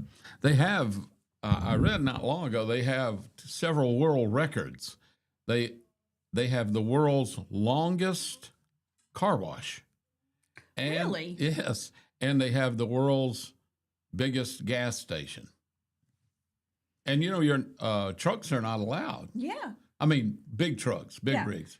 You can go in with your pickup and all, but so if you have a vehicle that runs on diesel, they have a whole section for that. Right. If you have a smart vehicle and you need to juice it up with charging battery, that they've got that. And then they've got 50 bazillion regular gas pumps that you can go to. And they have these big car washes. Mm-hmm. You go into a Buc-ee's, if you've never been, there's so many different things to shop for. It's like a Walmart when it comes to Buc-ee's clothing, and you can buy electronics, you can buy shirts, you can buy toys, you can buy sunglasses, everything. And then they've got food out the gazoo. They have a huge selection of jerky. They have that famous brisket that everybody talks about that they bake or cook constantly right there on premise, fresh brisket. They've got, of course, they got those weird soft drinks. They got Coke and Pepsi products, but they also have the Buc-ee products, which are bizarre. I mean, they got the strawberry lemonade, the Sprite like, the root beer like. I mean, it's their own stuff. And coffee. But I guess they're also known for having the biggest and absolutely cleanest bathrooms around. And do you know, we asked a guy, not this time, but a couple of months ago when I went into the Buc-ee's up there, they have an employee and all he does is clean the bathrooms. Right. That's their job. Keep the bathrooms spotless constantly. They pay them like, I think it's like $28 an hour. Yep, they pay them really well. Entry level employees start at $18 an hour. 18, but that's if you sweep the parking lot. Right, the bathroom people make like almost $30 an hour. And their bathrooms are clean. They're wonderful. The first one I went to was in Gulf Shores. Was it? And I walked in that store. I'd never been in one. And I walked in and went, wow, that's neat, isn't it? My gosh. I looked at the back seat with all my kids in it, and we had driven down to the beach. And I said, y'all, we're going to be a minute. Yeah. I've been more than a minute. I know y'all are excited to get to the condo, but I have to take this pit stop before I absolutely come undone. And I'm like, so I walk inside, and I could not believe they actually have shopping carts so that you can fill your cart with They've got they have decor. Snacks. They got everything in the world. I mean, it's amazing what they have. Yeah, you name it, they've got it in there. If you need it, they've got coolers. They've got clothing, jewelry, home decor, electronics, chargers, things just unique little things that you might find. Sunglasses, all kinds. I mean, just everything. I spent 2.5 hours, Mary and I, one time in a Buc-ee's. 2.5 hours. Here's the thing. I saw a thing, and it was Denzel Washington. He was talking to somebody, and they was talking about how much he loves a Buc-ee's. He said, because, I go in there. I'm from around the way. I'm leaving there with something. Yeah, I'm leaving there with something. I've never walked out of a Buc-ee's without multiple things. They even have fudge and cookies and cakes and cupcakes and donuts. I mean, they've got, and it's all baked there. And then they got the usual, what I used to call pogey bake. They also have my favorite thing that I've ever had. What's that? Beaver nuggets. Oh, this is chicken? No, it's like puffed up, like a corn puff with maple syrup on top of it. Yeah, have you ever had that Eggo waffle cereal? It tastes like a bag of that, and I am here for it. I get the bag, and I eat the mess out of them. I absolutely love them. They also have a thing I used to get all the time called a paddle foot. It's a pastry, and it's kind of like a bear claw, but it's a little more flaky and a little more crumbly. Mm-hmm. And the sad thing is I would go take it out to the car with my drink, and I'd eat it in the car, but only about half the paddle thing went in my mouth. I'd get out of the car, it's all over you, because the minute you bite into it, it explodes into this material of crumbs and dust and sugar. And you have to buy two if you want to eat one, but you're going to wear the other one. I love it. I love those things. They do have a lot of cool stuff. They have one in Athens now. We got one in Leeds. I don't know. There was one. They're strategically placed because you're not just going to run up on one. So it's like you have to stop when you see one because you won't see another one for right. There's only like 3 in the state of Alabama, something like that. Yeah, and they're all over Texas. Of course, they were a Texas thing. Yeah, I think there's one in Auburn. Yeah, I think Auburn's getting one. But they were a Texas thing for 20 years. So only in Texas. And now, thank God, they're here, spreading out. And they have the shirts with the Bucky Beaver on them. I got my kids the Christmas Bucky Beaver Christmas blanket one year. I got them that and the tumblers. My son loves the tumblers, a metal tumbler. I got him the other one thing of those. Is most of their stuff is high quality. It is. It's really. It's good not stuff. cheap stuff. I mean, it's not expensive to buy, but it's well made. Most everything I've ever seen and that has the Buc-ee's logo on it's pretty good quality. Yeah. I mean, it's like, who knew that you would go to a gas station and drop $300 and still haven't bought your fuel yet? Yeah, hadn't even gone to the pump. The only thing that aggravates me about Buc-ee's is that if I'm getting gas, I get gas and then I go and park in a parking space. Right. You don't like people to leave their car at the pump? Will park at the pump and then walk in. And then they're in there for a minute because what happens? You get distracted. And next thing you know, an hour and a half has passed by. Well, the only thing I can say that justifies that being done is the fact that there are 300 pumps. It's not like there's just 6 and somebody's having to wait for I've never seen anyone have to wait for a pump anywhere at a Buc-ee's. And when they first opened, you did.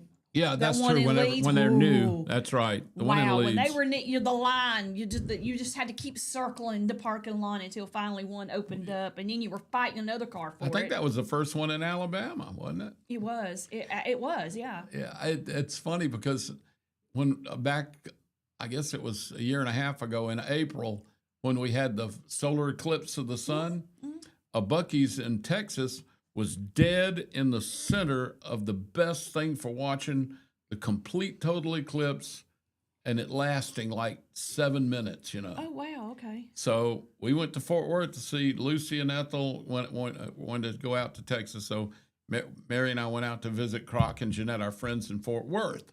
And Fort Worth was on the edge. It was really good, but it wasn't great. So we decided to come home on the 10th of April, the day of the eclipse. We got up that morning, drove to Buc-ee's. I forgot what the name of little Terrell, Texas, I think it was. And we spent like 5 hours that day there, but 3 of it out in the parking lot. But it was under the absolute total eclipse of Buc-ee's was packed. Oh, that is cool. Just packed with people out there with their little glasses and stuff. And when they opened that one, I think it was in Huntsville, or somewhere. I want to say it was Huntsville.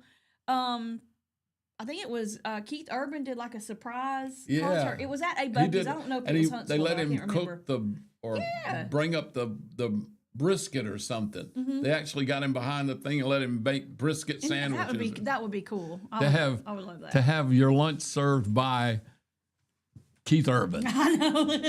You go into a Buc-ee's, you're like, what? That would be great. Their sandwiches are really good. I would go in there and get their sandwich. They had one, and it was a turkey sandwich, but it had jalapenos on it. Yeah. And cheese and lettuce and tomato and this whole thing. Now you're making me hungry. And it was the bread that they used was I think they make the bread there, actually. I think they do. It was a really good sandwich. I think the sandwich was probably, I don't know, $6-7 bucks. $6 or $8, yeah. And I got, the Buc-ee chips, and oh my goodness, what in the world are you doing? I'm bringing y'all some bread. Well, come on in here, girlie. We have guests with food. We do. Come on over here. Got our friends from First Bank of Alabama in here. Hold on, let me get my camera going here so we can see you. So you can see you. All right, come on over here. So you brought us goodies one day, and we were not here. Yes, I sure did. So all right, introduce yourself. Okay, you got to scooch on over a little bit towards me so everybody can see. Yep, introduce yourself to everybody so they know who you are. Hey, I'm Casey McCluskey. I'm the branch manager of First Bank of Alabama in Clinton. And she's our friend. Yes, I am. She's bringing us goodies. Oh, my God, we got so much over there. What'd you bring us? A peanut butter pie. And you did what? A peanut butter pie. What's she going to eat? Quilted pigs. Right. And sausage bites from Pies by Mike, from our friends at Pies by Mike. Much. Wow. You're so sweet. Thank you. You're so welcome. Y'all are so welcome. We love you. Well, I love y'all. And Dollar Bill. Well, that's... I love you. And Dollar Bill. Have you met Dollar Bill before? I have. Okay. All right, I couldn't remember. I didn't know. They are First Bank of Alabama is going to be one of our sponsors for football this year. We're excited to have them. We appreciate it so much. Y'all do a lot for the community. How long have you been with First Bank of Alabama? So they rescued us. First Bank of Alabama rescued us in 21. We were formerly South First before that, and I've been with the bank for 11 years. 11 years. Very good. Yep. Banking. My wife was a banker. Yeah, and she 51 and a half years, and she loved it. Although it changed a lot, she loved it. She loved being in the banking business. Very good. You sure help a lot of people. Thank you. Yeah, y'all are very community oriented. We love it. Absolutely. Yeah. Well, thank you so much. Who are you sponsoring in football? It's the game of the week. Game of the week. Excellent. Yep. That's always a good one. Yes. Everybody loves to hear that stuff. Well, thanks for doing what you do for the community. So much. And thanks for the goodies. For what y'all are doing for the community. I can't wait to dive into that peanut butter pie. Yes. Face first. One of my favorites. We've had peach stuff, and now we've got Bill brought donuts, and now we have peanut butter pie and all that other good stuff. We'll trade with you. Take some donuts with you when you go. I have to. Yeah, we'll trade out. But where'd the sausage bites come from? Pies by Mike as well. He does those too. Okay. He sure does. Yeah, we'll try those. He has an I love sausage bites too. I did not know that. Okay. Really? Excellent. Thanks, Pies by Mike. Exactly. And First Bank of Alabama, we appreciate you. I appreciate y'all too. When's the first game of the week? It's next Friday. It is a week. Yeah, A week Coach from this Shelby coming. Thursday, yeah. Wow. Yeah, I know it's creeping up on us, and she's already done her commercial, so we got them done and ready to go. Excellent. Everybody else, not so much. So we'll be working on the next, 5 days trying to get everything prepared. So. Well, thanks for your sponsorship. You're very welcome. I'm going to step on out. All righty. Wish Thank y'all you, the girlie. best Well, day. thank you. So good to It's so see good to y'all. see you, and thanks for bringing us goodies. Absolutely. Y'all Yeah. have a good day. Y'all come see me. We will. Banking needs. Actually, If I come see you, I'll have to bring you Actually, some baby goodies. is, Get you so, some donuts before you go. get this fixed. Okay, yeah. All right. All right. It is 8:26. We're got a minute late, so we're gonna go ahead and go to break, and we are gonna get set up to have Justin Johnson come in with us and talk to us about his music career. And he's been taken doing it a off. while, but he's taken off now, and I'm so happy for him. We can't wait to talk to him. So y'all stay with us. You're listening to Morning Mayhem here on Piper Peach Radio. Teresa and Dollar Bill broadcasting live from the Clanton Tractor Studios. We'll be right back. Diesel repair, Mem's Wrecker and Heavy Duty Diesel Repair has you covered. We specialize in light and heavy duty towing and recovery with the latest equipment for any job, from campers and tractor trailers to winch box recoveries, and the only local-based rotator in the county. We do it all. Our diesel repair services include computer diagnostics, engine rebuilds, transmission and clutch work, and general maintenance. Trust Mem's Wrecker and Heavy Duty Diesel Repair for top-notch service. Call us at 205-217-1984. Some family traditions begin with an ending. Lasting family legacies are established at Martin Funeral Home, where for over 100 years, we have served the families in our community. Bobby, Donnie, Norma, and our family at Martin Funeral Home would like to express our sincere gratitude for allowing us to serve your family. Every life story deserves the perfect setting. We are here to make that happen for you and your loved one. We offer traditional funeral home services, and we are now excited to be the home of the first crematory in Clanton, Alabama. Our goal is to serve our families no matter what their needs are. Martin Funeral Home, serving Chilton County since 1921. Please give us a call at 205-755-3550. Universal Heights Academy is now enrolling for the following programs: aesthetics, manicurist, waxing, cosmetology, barbering, and the instructor crossover program. We are offering small class sizes for more personalized instruction. Hybrid and online classes are also available. Find us on Facebook or visit uhaway.com for more information on our discounted enrollment rates. Your rewarding career starts with Universal Heights Academy.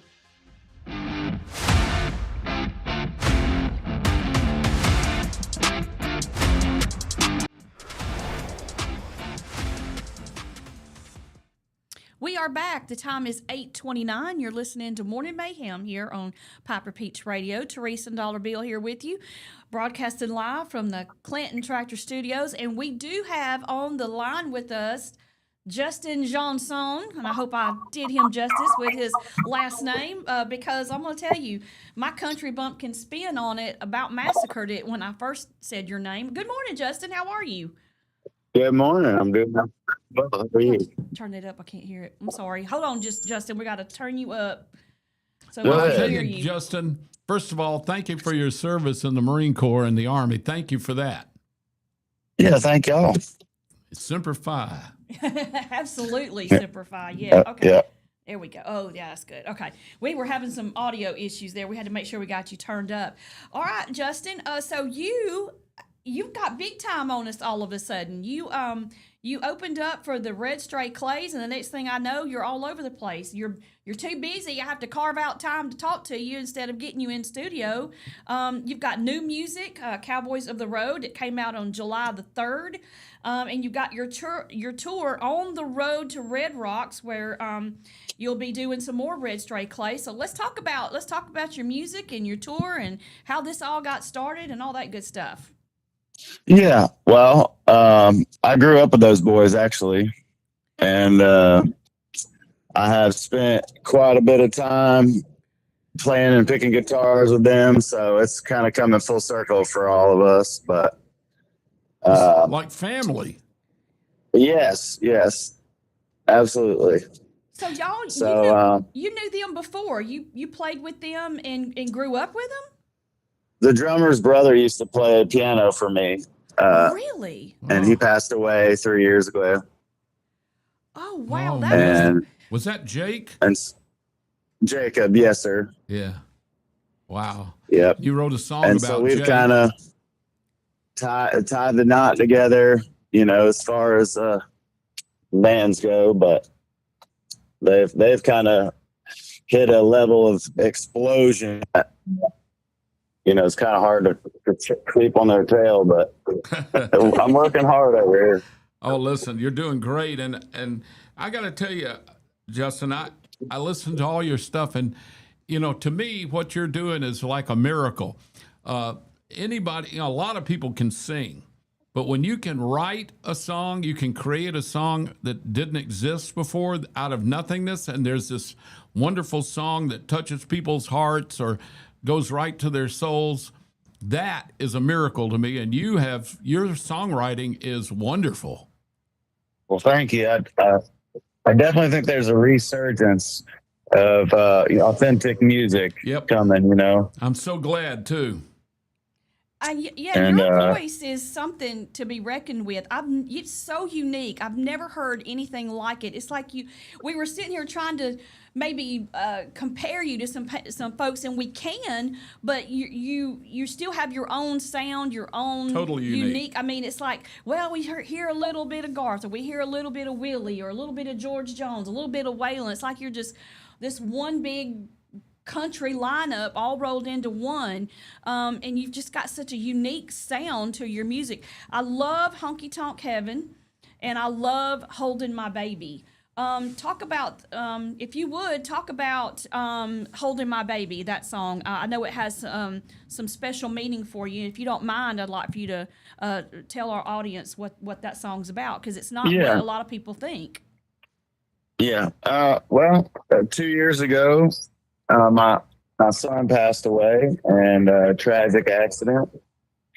And I'd already written the song Little Jake for him. But this kind of came to me one night when I was on stage and kind of started ad-libbing, actually. And then it kind of grew into that song. So, for me, that song has become a healing anthem, not just for myself, but for others. And you don't realize how many people around you have lost children. Yeah. But it's a lot larger than you think. But Jake, it is amazing. It's amazing that you can take such a tragic incident. It's probably the ultimate tragedy in a person's life. No one should lose a child. And then you were also, when he was hit by a truck, you were the first responder. The trauma of what you went through, and you and your wife went through losing that child, just tore me down to the bone. I mean, it was awful. And yet you're then able to turn around and create a song that is so real that explains to many people who are dealing with that kind of grief and that kind of pain of how you can deal with it. Because I know you've mentioned before, your mental health was sorely tested for you and your wife. And a lot of marriages don't even survive the loss of a child. So the fact that your songs can actually bring healing to other people and touch them in that way, that must, in kind of a sad way, make you feel really good about yourself, because we need that when we're dealing with problems in our lives. Yeah, absolutely. It does.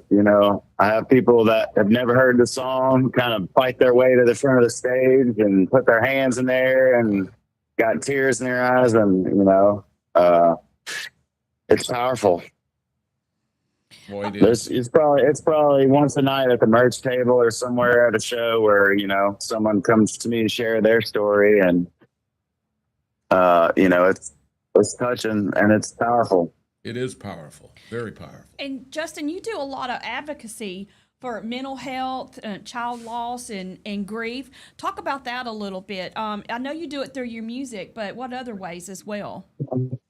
Well, being a veteran and having that experience of people struggling on a mental health spectrum with PTSD and post-deployment and all that stuff, I've been trained, to handle that myself and help others with that. And, at the end of the day, fellowship is the most important thing to help people get through those kind of things because they can't do it alone. Wow. But, do you have PTSD from your service?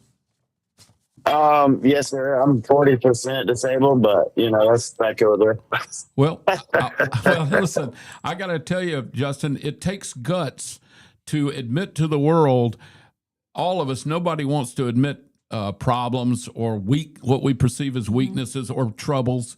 And the fact that you're so open about it, I think is amazing, not only as a human being relating to other people, but also as an artist.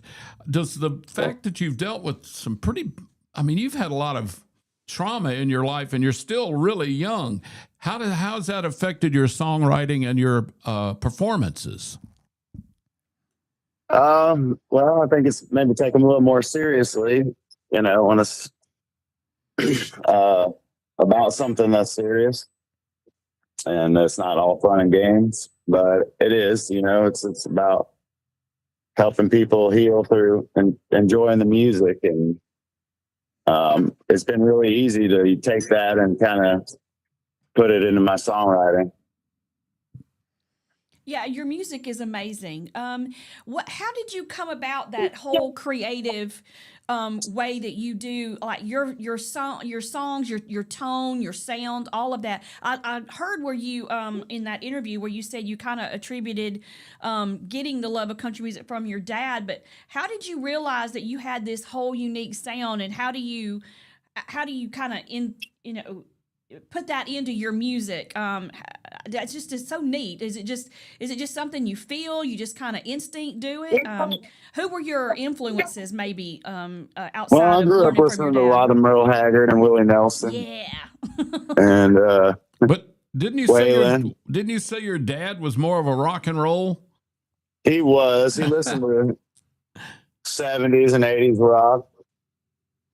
And I just kind of loved country. My grandfather loved Willie Nelson, and my mom listened to the country radio. So I grew up on 90s, 2000s country, and kind of found my way. Yeah.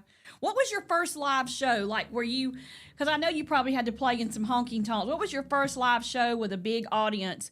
And is that what really got you saying, oh yeah, this is what I want to do. I want to play the big crowds?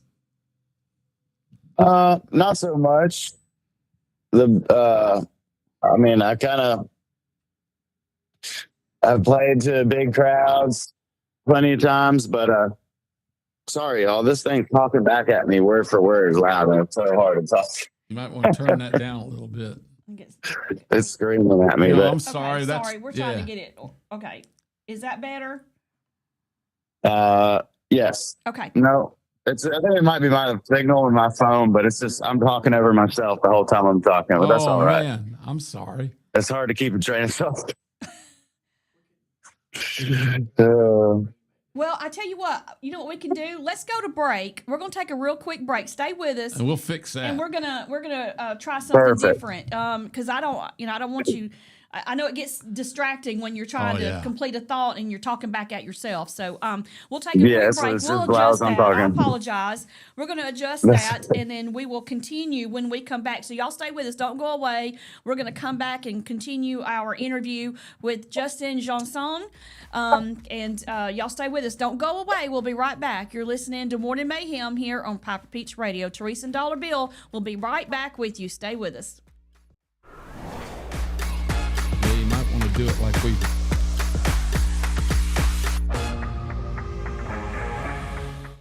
Looking for the perfect way to unwind, compete, and have fun with friends or family? Then Putter Up Pelham is your next destination. Coming this June. Whether you're a mini golf pro or just out for a good time, Putter Up offers a one-of-a-kind indoor putting experience with custom effects lighting, sounds, and robotics at each hole. Plus, automated scoring and a virtual caddy to guide your game. And our ADA-compliant courses include special putters for individuals using wheelchairs or walkers. So everyone can join the fun from ages 4 to 100. Rain or shine, day or night, it's always game time at Putter Up. Come for the fun, stay for the challenge. Swing by Putter Up, where every stroke counts. Underage drinking is deemed by many adults to be a rite of passage. Parents who host parties for youth may think they are being protective, but they are actually putting their youth at risk of physical and social consequences. Know the truth. Underage drinking and social hosting is a bad mix. For more information, contact Central Alabama Wellness, 205-651-0077, or visit centralalabamawellness.org.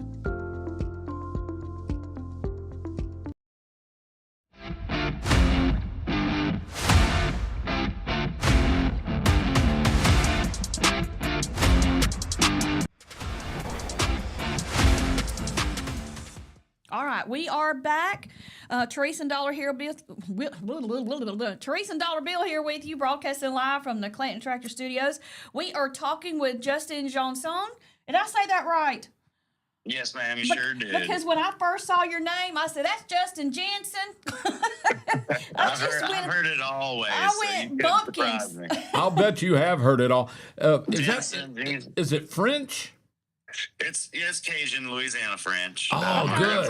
Grandfather's from Metairie, Louisiana. There you go. How y'all are? Sure. Do you spend a lot of time in Louisiana? I got some family still lives over there, but most of my family lives in Mobile, Alabama. So, yeah, Baldwin County, and play over that way. Yeah, that's now. You're into horses and stuff. Do you have property in Alabama? We have about 20 acres here in Elsinore area, Robertsdale, Alabama. Oh yeah, is that Baldwin County? Yes, sir. Yeah, I love Robertsdale. We got a few horses and cows, and just normal little small family farm kind of stuff. I think that's great. Well, I will tell. I know the women like to check your website out because you ride horses a lot without a shirt on. It's just too hot down here to wear a shirt, He's like, no apologies. No, I think it's rules great. Don't apply. Now, your wife, how does she feel about having to share you with the ladies? Because they're all over you, and it's probably nerve-wracking to an extent. It's like, oh my gosh, so I just want to sing. This is what I did when she met me, so she kind of got used to it right out the gate. And we've never really had any issues, so it's been really wonderful. No jealousy when I'm touring or anything. But that's good. I'm just kind of that kind of man that you don't have to worry, So right. I think that's good. I love that you said that. Yeah, that's fantastic. That's been a ruination of many a marriage is guys on the road so much. So I think it's great y'all have worked that out, especially since it's not a surprise to her. For sure. Well, like I always say, if you can build a house together and lose a child and make it through all that stuff, and somebody who's don't know any of the story and ain't part of the story at all, don't really have a pot to piss in. They can't really get in the way. Yeah. Good for you, man. Listen, what gives you joy in your songwriting? What motivates you to want to continue writing and performing? It's kind of like a release for me, like if I'm feeling those kind of emotions, it's easy just to let it out in a song, put it in there. And if I ever share it, then that's great. If I don't, it's probably because it wasn't good enough to share. But, I feel like it just kind of comes to me when I feel it. I don't push the songwriting process. I don't get into a room and force myself. Every now and then I'll have a friend come over and we'll write a song, and if it's good, it's good. But, most of them kind of just come to me spur of the moment. Excellent. Through emotion and experience. So I'm going to ask a dumb question because I have no talent whatsoever in music and writing. What comes to you first, the words or the music? A little both. You know, sometimes you just get a melody that's kind of bouncing around your head, and sometimes there's words and no melody, you know, and I'll pick up guitar, try to figure out where it's going, or sometimes I just sing it and I know it right away. I know what key it's in and all that. So, you know, it's kind of a gift, I reckon. Are you a self-taught guitar player? Yes, ma'am, I am. I think I've only had one guitar lesson ever in my life. Really? That always amazes me that somebody can just pick it up and just start going. Playing. Yeah. Can you read music, or do you just go by what you? Yeah, what I can you read feel? music a little bit. I grew up playing violin in the strings orchestra. Did you really? Wow. Did you do the Suzuki method? I surely did. Yeah. Wow. I've always wanted to play fiddle. You know, when I play fiddle, it brings tears to people's eyes, but it's not because they're emotionally attached. It's because they want you to stop. They'll pay me to stop.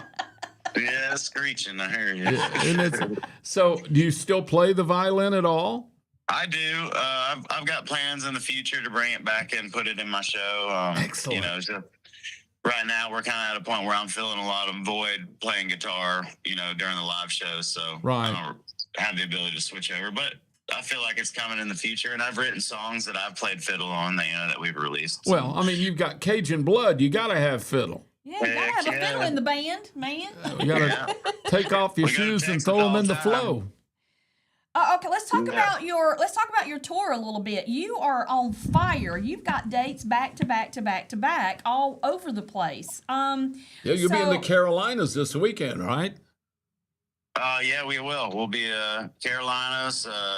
We're gonna be in Greensboro, North Carolina, and then Maryland, Solomon Island, Maryland, Bellington, West Virginia, and then we're up in upstate New York, and we're working our way back home from that before we head out to Red Rocks. Yeah, you'll be in Orange Beach on Thursday, September the 4th at 6:30. So where is that actually going to be played? Is that the wharf? That's, down on Bear Point, there's a place called Oso. Oh, Oso. Okay. And they got a nice stage out there by the water, and plenty of room for plenty of folks, and good food. So it's a good time over there. And you know, I got to keep my guys working when we're home off the road, so I like to book those. So. That is great, yeah, because that's home for. Do most of your band members live down there too? We're all Pensacola, Gulf Shores, Mobile. Good. We're all pretty close. So excellent. So you're booked all the way through September. What are you going to do around the holidays? Are you going to take a little break, rejuvenate, and then kick back off in 26, or how are you going to work some more dates in? How's that going to go? I usually work around the holidays. You know, make sure we're home for Thanksgiving, Christmas, stuff like that. But you know, yeah, we'll probably fit it in where we can get it in. You know, keep the gas on the floor. That's the way this thing works. Right. I'm telling you, you know, it's that tough time of your life where you're building your career, but you also need to balance your life. You know, between family and all that. That's hard, isn't it? Yeah. It is a struggle. Now, does your wife come on the road with you some and bring the kids? Every now and then, but the road is not really for her. She's found out and decided. She keeps, you know, she'll go through a cycle where she tells herself she's ready and she tries it and she goes, nope, I'm good. I'm good. Y'all have fun with that. Well, you know, you got to think about it. You take your wife on the road with a whole bunch of guys that are used to living, you know, in buses and on. It's kind of a nasty world. I mean, it's for guys, it's okay, but you know, you take the refinement of your wife with that group. I don't know how any woman would want to do it, really. For sure, for sure. Yeah. Now, as far as coming back to the Birmingham area, do you have any shows that you're hoping to book maybe in 2026? They're a little closer to here. Absolutely, absolutely. Good. I'm working on some more Alabama stuff. Good for next year. You know, we usually use Alabama as a corridor going north, but we've been going west and northeast this year, so we haven't really come through Alabama at all. Right, if you're going to upstate New York. Oh wow. Now, who are some artists that you've played with, gotten the the opportunity to play with and be around that you were just like, heck yeah, this is this is a dream come true right here? Well, one of the most notable recently has been Drake White. You know, he's Love an him. Alabama boy, and he had some mutual friends with my manager, and we kind of hooked some dates up and didn't really know each other, but you know, he walked right up to me and shook my hand and thanked me for being there. And he was really cordial from the beginning. We kind of just grew a friendship, you know, of experience and talking to each other and getting to know each other really well. And he's a stand-up dude, you know. He's a great guy. Yeah.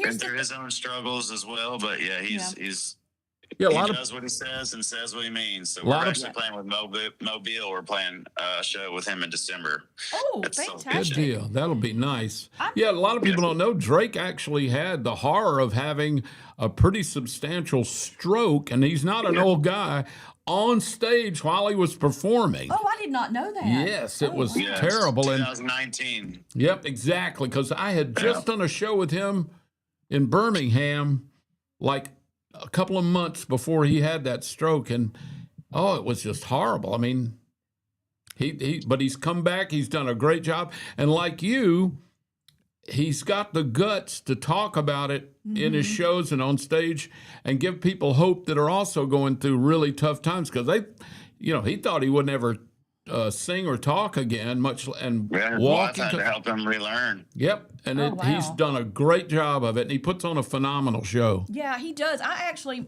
went to see my sister in Tampa, and she was like, "Guess where we're going?" I said, "I don't know." She's like, "We're gonna go see Drake White. He's playing over here at an event place over there," and she bought the tickets, and we went, and I was sitting there singing along to the songs, and my sister was like, "Oh, you already know who he is. You already know his music."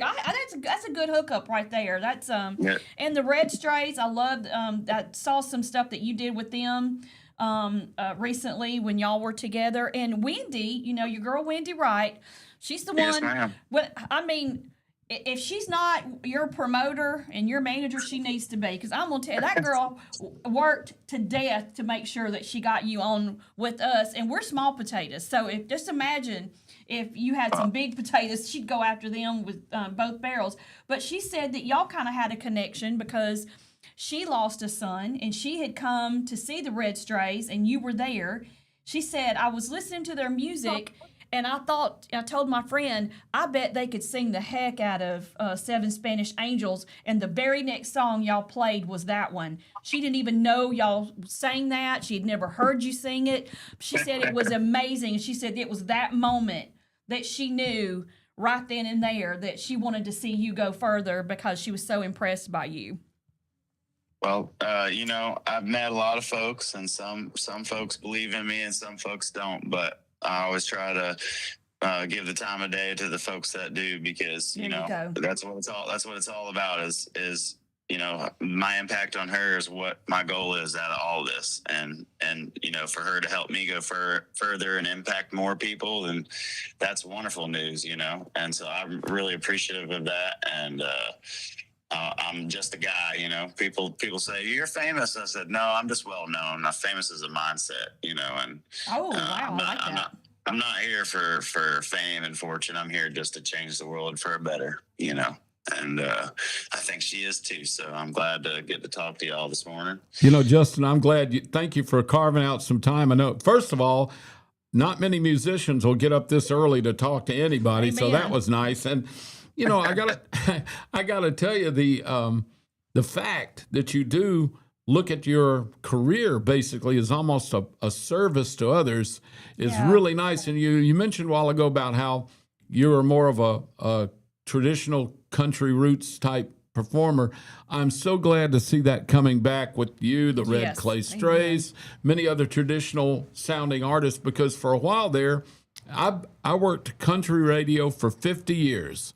And it got to where I felt like I was working pop, and nothing against those artists, but some of the songs that I was playing, quote unquote, country music was stuff I wouldn't even been playing on a pop station. And when some of this, I like diversity and all that, but let's face it, if you want to talk about true country music, the stuff you're doing that's more traditional is the music I just love the most because it's so real and it's so personal. It's not just a snappy tune with some lyrics that are catchy.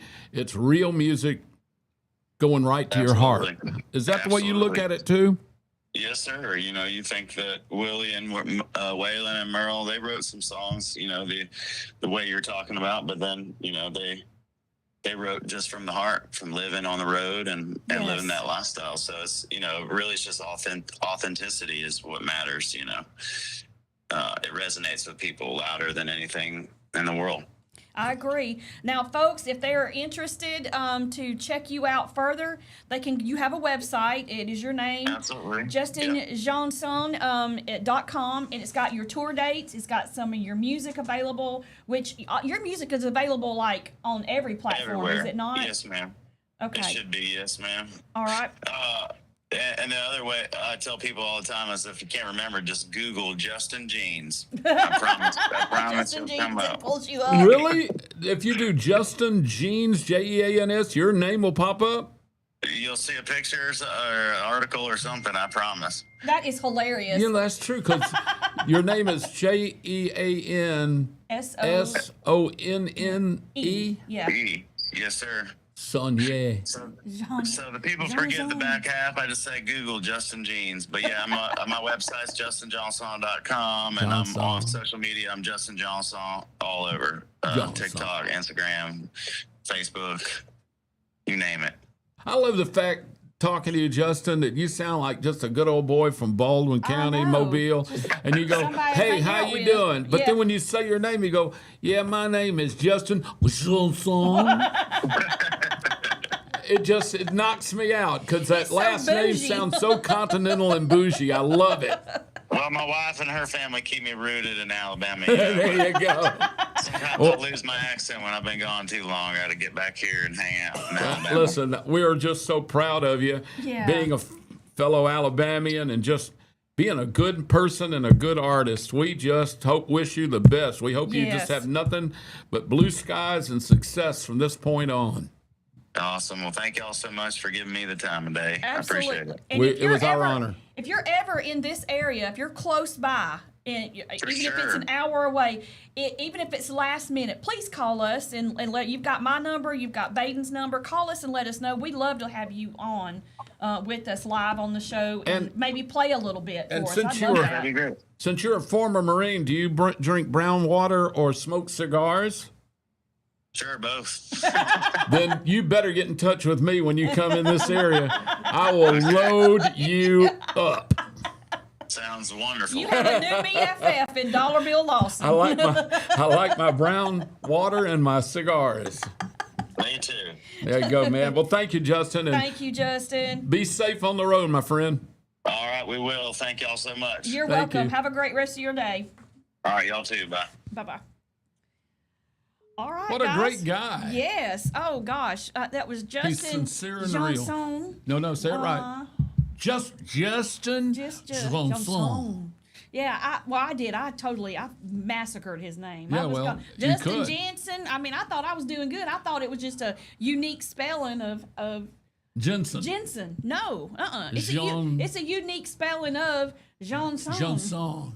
And you know what? I love that trick, that cheat. Just go to Justin Jeans. Let's do it right now. Yeah, do that and see what you come up with. Justin Jeans. Like a pair of jeans. Pops right up. I didn't get finished typing. I said Justin Jean and his name. Justin Johnson and then Justin Johnson songs. Excellent. All of it. His tour, Cowboys of the Road, harmonica player, band. It's got a whole list. That's all I had to type in. So, I love it. Yeah, if you can't remember his last name, just Justin Jeans and it'll pop it all up for you. In my whole career, there were times like this when we talked to a kind of an unknown, a guy that's just getting going. Alan Jackson. Jackson was one that I did that to. Florida Georgia Line. I mean, there's so many that now I also talked to a lot that you just never heard from again. Yeah. Oh, yeah. But the beauty of this is you get to talk to these people at the beginning of their career, becoming something better than just play at a local club every night. And the beauty of it is you get them when they're still real. Yes. And once they get up, and if they do well, they get more polished, and that's not a bad thing. I mean, he's not used to being interviewed very much. You can kind of tell he does. But he's down to earth and real, and I like that. Yeah, and then later, there's still great guys, maybe people, men or women, but they do get more polished because they've done so many interviews and they're getting used to what they're doing. I love the rawness of that. I love the fact that he is just a family man that just takes great passion in writing songs that he hope will touch people and help them in positive ways and help them heal. Takes a tragedy that he experienced. God, he's done so and many. Touches other people with his story and his music. And, you know, like you said, we need that. That is a way of healing for a lot of folks. Very powerful. He doesn't even, I don't even think he realizes his impact on, I mean, Wendy is what, she and I talked at length yesterday. Right. And she was telling me just how much hearing him, hearing his songs, and then meeting him, getting to know him a little bit, and just, you know, recognizing who he is as a person and an artist, it just meant a whole lot to her. And I don't think we've seen the last of him. He's kicking off with Red Strays and Drake White. And he's doing it only going at a up from time there. when traditional country's coming back. Yes. So he's going to be one of the vanguards probably of some of this traditional country coming back again. Mm-hmm. And I love it. I'm down for it. I'm here for it all the way. You listen to his stuff, you can really tell his Cajun influence in a lot of things because a lot of it sounds he does something that hasn't been done much. He has long intros before he comes in to sing, which sets the stage and the mood of what you're about to hear. I love He has some really long, beautiful intros. But and even then, he'll sing a verse and then have a solo. Have a little bit of a music, and then it'll come back to it. It's just like it gets you feeling. Pulls you in. It does. It pulls you in. It captivates you and pulls you in. It sucks you all the way in. And he's. I hope he does well. Oh, Mike, thank you. He says, that was a great interview. You're selling yourself short. You are not small potatoes to us. I just meant compared to. Oh, yeah, but like big cities and stuff like that. Network stuff. You know, we know we're a big deal around here. We don't. We know. You're already the big deal. I'm riding on your coattails, sir. No, listen, I am. All the way. I'm an expert and a has-been. And an expert is an X under pressure. Expert. X is a has-been. Spurt is a drip under pressure. I need to go out in my pasture now, or just go to the cemetery and wait. No. You still got a lot of left. Well, I have donuts and sausage balls and a peanut butter pie to live for. Yeah, we're about to get off air so we can dive in. Thank you again, Casey, for bringing us our goodies. We appreciate it so much. Thanks for everybody for watching and listening. And thanks again to Wendy Wright for getting us in touch with Justin. It was a great interview. I wish him nothing but the best. And y'all be sure and check him out. Go like his Facebook page and download his music, and let's get him off the You charts told me right about now. him yesterday afternoon, and I had the best time last night for several hours. Listening to him. Just listening to song after song, and I enjoyed them all. Yeah. He's really good. Yeah, when she sent all that stuff to me, I was like, Dollar Bill, you're a much better interviewer than I am when it comes to these musicians, because you've been in the music business for so long, and I wanted you to have everything you could. So I was sending you his music, his interviews, his bio, everything. Reading his bio is it's powerful. amazing. Yeah, it is. I mean, really is. If you didn't hear it all at the beginning, I mean, he lost a child in the most horrific way. He witnessed the child being hit by a truck. Then he ran over and was doing CPR on his own child who was fatally injured.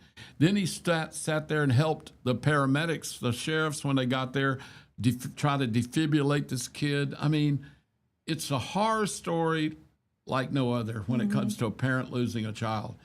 And he was also in the Marine Corps 4 years. He then went in the Army for a little bit.